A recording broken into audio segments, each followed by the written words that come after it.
Good morning all of you. मैं भूषण साहब from waste Champaran Bihar. मैं उम्मीद करता हूँ कि आप लोग बिल्कुल अच्छे होंगे, स्वस्थ होंगे, तंदुरुस्त होंगे। मैं आप लोगों के बीच आज ये एक बहुत इंपॉर्टेंट टॉपिक लेकर आए हैं जो कि भारत का हर एक प्रतियोगी परीक्षाओं में पूछा जाता है। साथ ही साथ भारत का हर एक बोर्ड में ही इससे क्वेश्चन आता है जो कि बहुत इंपॉर्टेंट है, जिस टॉपिक का नाम है नर्वस सिस्टम यानी तंत्रिका तंत्र। ठीक है, मैं उम्मीद करता हूँ कि आपको यह वीडियो बहुत अच्छा लगेगा, क्योंकि इस वीडियो को बनाने में बहुत से सारे मेहनत किया गया है और एक एक चीज़ चुनकर इसमें पेश किया गया है आप लोग के लिए और आपके बीच। तो ठीक है, मेरे सेशन में शुरू से अंत तक बने रहिए। ज़्यादा देर ना करते हुए मैं अपने सेशन को शुरू करने जा रहा हूँ, जो कि ये हम लोग का है तंत्रिका तंत्र नर्वस सिस्टम। यानी इसका काम क्या होता है, यही जो चीज़ होता है जो कि सोचने समझने में हेल्प करता है सबसे पहले, और हमारे बाहरी जो वातावरण है उसका ज्ञान कराने का काम इसी का होता है। इसमें तंत्रिका तंत्र में मुख्य रोल रहता है ब्रेन, जिसको मस्तिष्क यानी दिमाग बोलते हैं। दूसरा स्पाइनल कॉर्ड, जिसको मेरु रज्जु बोलते हैं। ठीक है, अब देखिए यानी ब्रेन जो होता है उसको फर्स्ट ब्रेन माना जाता है, और मेरु रज्जु जिसको स्पाइनल कॉर्ड मैं बोल रहा हूँ उसको सेकंड ब्रेन के भी नाम से जाना जाता है। ब्रेन जो होता है उसकी वजन जो 1350 ग्राम से लेकर 1400 ग्राम तक होता है। ठीक है, तो मैं उम्मीद करता हूँ कि आप इस बात को आप समझ पा रहे होंगे। ठीक है, ये जो ब्रेन जो हमारे होती है, ठीक है, एक बहुत एक कोमल अंग है। इसमें किसी भी प्रकार के ये समझिए जो सेल डिवीजन यानी कोशिका विभाजन की प्रक्रिया नहीं होता है। ठीक है, जो बचपन में जो हो गया वो हो गया। अगर सेल डिवीजन अगर हुआ तो समझ लीजिए सेल डिवीजन होने का मतलब यह हो जाता है कि उसके ब्रेन में क्या हो गया है, कैंसर हो गया है। ठीक है, ये कैंसर जो है एक बीमारी है, जो कि मैं बीमारी एक चैप्टर एक लेकर आऊँगा, उसमें मैं आप लोगों को बताऊंगा। लेकिन तब जरूर समझिए कि जिसके ब्रेन में अगर सेल डिवीजन अगर हुआ तो समझिए आवश्यकता से अधिक, तो समझिए कैंसर का वो रूप है। ठीक है, अगला बात देखिए, ये जो ब्रेन जो हमारा होता है एक बहुत मजबूत हड्डी के बीच में ये सुरक्षित रहता है। उस हड्डी का नाम है, जो कीजिए आप अभी कमेंट करके हमको बताइए यदि आप जानते हैं तो। अगर नहीं जानते हैं तो मैं आप लोगों को ज़रूर बताऊंगा। ठीक है, जिस हड्डी का नाम है क्रेनियम, क्या नाम है, उस हड्डी का नाम है क्रेनियम। मुझे उम्मीद है कि आप ज़रूर बता दिए होंगे। अगला बात यह है कि उस हड्डी के बाद ब्रेन को एक और 3 लेयर वाले एक झिल्ली उसके सुरक्षा के लिए क्या करती है, उसे ढकी रहती है। उस झिल्ली के नाम मेनिंजेस झिल्ली है। ठीक है, तो मैं उम्मीद करता हूँ कि आप मेरे बातों को समझ पा रहे होंगे। ठीक है, अब देखिए इतना जो है ये आप लोगों को मैंने बताया। थोड़ा सा इधर ध्यान दीजिए। पहले फर्स्ट में हम लोग थोड़ा सा इसको पढ़कर भी देख लेते हैं। शरीर का वह अंग जो सोचने समझने या सूचनाओं को आदान प्रदान करने में जो मदद करता है उसी को क्या कहते हैं हम लोग, ब्रेन कहते हैं, जो कि जो मैंने अभी आप लोग को बताया। ठीक है, इसका मुख्य जो भाग होता है मस्तिष्क और मेरु रज्जु, इसको ब्रेन और स्पाइनल कॉर्ड के नाम से जाना जाता है। इसका वजन जो 1350 से लेकर 1400 ग्राम होता है, इसको मैंने बताया। इसका जो ब्रेन का जो स्टडी होता है, स्टडी ऑफ ब्रेन जो होता है क्या कहलाता है, न्यूरोलॉजी कहलाता है। क्या कहलाता है, न्यूरोलॉजी कहलाता है। इसका काम होता है सूचनाओं को आदान प्रदान करना तथा तापमान, भूख, प्यास को क्या करना, नियंत्रण करना होता है। ठीक है, एक क्रेनिया नामक झिल्ली में क्रेनिया नामक हड्डी में ये ब्रेन हम लोग का रहता है, सुरक्षित रहता है। जो कि जिस झिल्ली में जो 3 लेयर के वो झिल्ली होती है, जिस झिल्ली में यह रहता है उस झिल्ली के नाम है मेनिंजेस झिल्ली, जो कि मैंने आप लोग को बताया। ठीक है, मनुष्य के जो दिमाग होता है ना, मनुष्य के दिमाग में एक दिन में समझिए लगभग 70 से 80 हज़ार ये विचार उत्पन्न होते हैं, लेकिन उसमें से 90% ऐसे विचार है जो कि क्या होता है, निगेटिव होता है, नकारात्मक होता है। 10% जो कि ये विचार होता है जो कि पॉजिटिव होता है, जो कि सकारात्मक होता है। ठीक है, जो हमारे दिमाग जो है, अगर समझे जिस व्यक्ति का ब्रेन तक बात तेज़ी से जा रहा है और तेज़ी से आ रहा है, वो व्यक्ति अगर मैंने ब्रेन से संबंधित बहुत एक्टिव है, तो समझिए जो उसके ब्रेन में जो एक चीज़ है, जिस चीज़ के नाम है, एक तत्व होता है, उस तत्व का नाम है सोडियम। समझिए सोडियम उसके शरीर में, उसके ब्रेन में प्रचुर मात्रा में है, जितना होना चाहिए उतना है। अगर जो व्यक्ति बहुत आलसी है, ब्रेन से संबंधित जो आलसी है, तो समझिए जो वह व्यक्ति के शरीर में सोडियम की कमी है। अगला बात देखिए, अगला जो बात है, ये जो हम लोग मस्तिष्क जो होता है तंत्रिका कोशिका से बना होता है, जो कि ये मैंने आप लोगों को बताया। ठीक है, इसमें किसी प्रकार का पुनर्निर्माण नहीं होता है, इसमें मैंने बताया। ठीक है, और होता भी बहुत कम मात्रा में, बहुत कम मात्रा में। ठीक है, तंत्रिका कोशिका जो होता है सबसे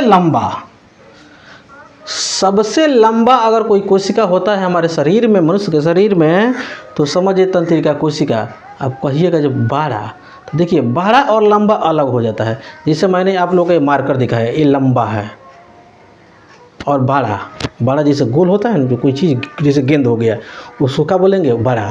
ठीक है, तो अगर बाड़ा कहेगा तो मैंने अगर पूछ दिया कि कौन ऐसे जीव है, ठीक है,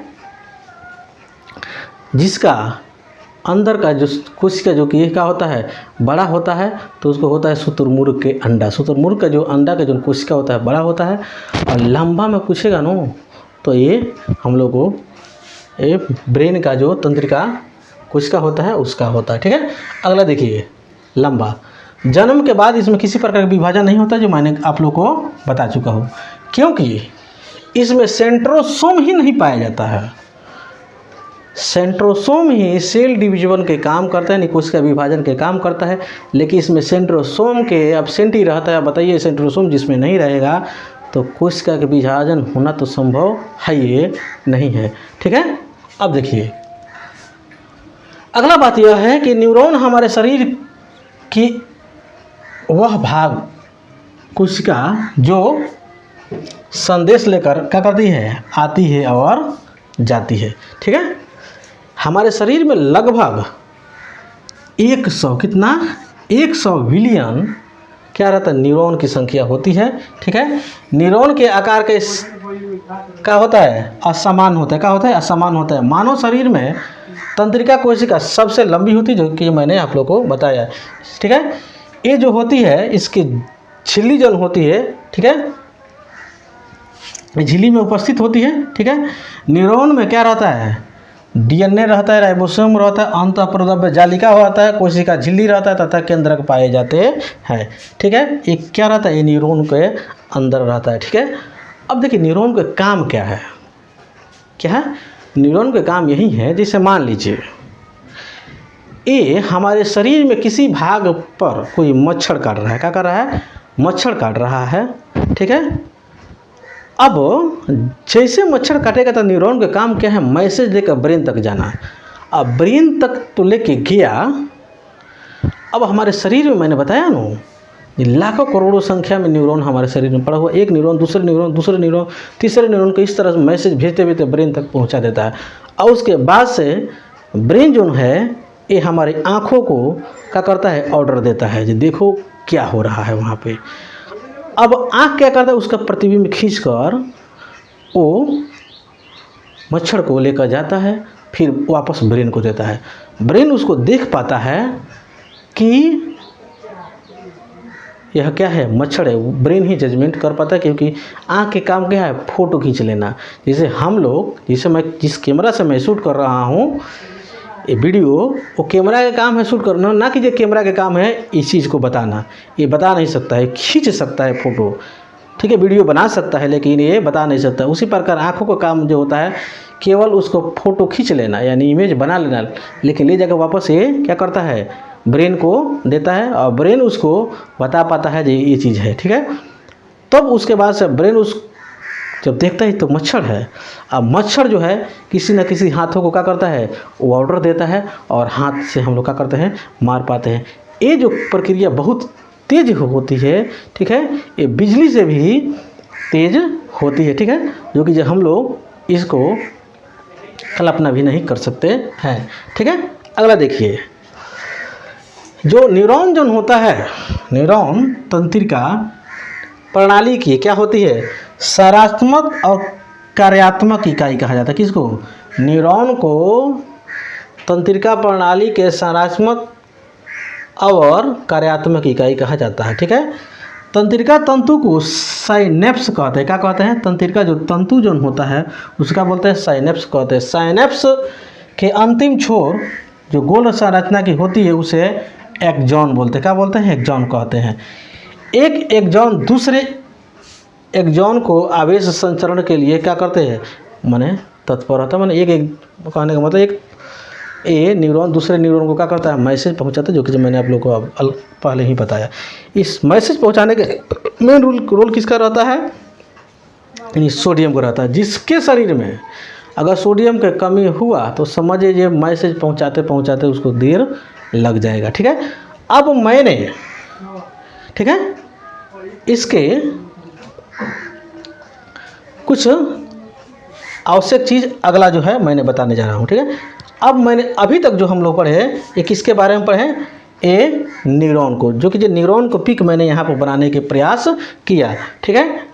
मैं अलग से भी न्यूरॉन को पिक मैं आप लोग को लगा दूंगा, उसे भी आप देख लीजिएगा, उसको डायग्राम से देखकर आप समझ सकते हैं, कोई दिक्कत नहीं है। जो मैं बताया हूँ उस सेम डायग्राम में ही बात रहेगा। देखिए ये जो देखिए जो स्टार के जैसे जो दिख रहा है उसको बोलते हैं साइटोन बोलते हैं। क्या बोलते हैं, साइटोन। इस साइटोन के बीच में क्या रहता है, केंद्रक रहता है। क्या रहता है, केंद्रक। इस साइटोन के बीच में एक द्रव भरा रहता है जिसको बोलते हैं कोशिका द्रव बोलते हैं। क्या बोलते हैं, कोशिका द्रव। ये साइटोन के जो अंतिम जो भाग जो क्या होता है काफ़ी शाखित रहता है, ठीक है, उसको बोलते हैं डेंड्राइट्स। डेंड्राइट्स के ही काम होता है, क्या क्या काम होता है, डेंड्राइट्स के काम होता है किसी मैसेज को लेना। और ये डेंड्राइट्स जो किसी मैसेज को लेकर ये दे देता है किसको, साइटोन को। और साइटोन जो होता है, ये साइटोन किसको दे देता है, एक्सॉन को देता है। किसको देता है, एक्सॉन। क्योंकि ये साइटोन का एक लंबा बढ़ा हुआ एक भाग एक्सॉन कहलाता है, ठीक है।